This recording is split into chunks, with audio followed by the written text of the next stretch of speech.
जनूबी कोरिया के सदर ने मुल्क में मार्शल लॉ नाफिज कर दिया है। आप तक ये अहम खबर पहुंचा रहे हैं बैन अवी मंजरनामे से कि जनूबी कोरिया के सदर ने मुल्क में मार्शल लॉ नाफिज कर दिया है।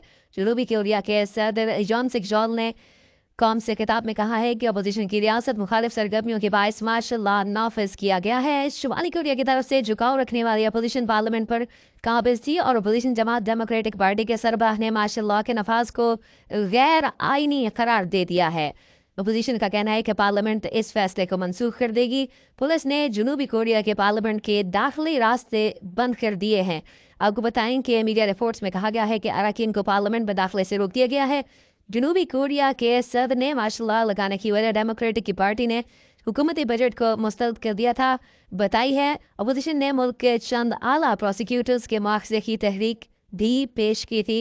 आलमी मंजरनामे से ये अहम खबर है जो हम आप तक पहुंचा रहे हैं, आपसे शेयर कर रहे हैं कि जनूबी कोरिया के सदर ने मुल्क में मार्शल लॉ नाफिज कर दिया है। जनूबी कोरिया के सदर जॉन सिक योल ने कौम से खिताब में कहा कि अपोजिशन की रियासत मुखालिफ सरगर्मियों के बायस मुल्क में मार्शल लॉ नाफिज किया गया है।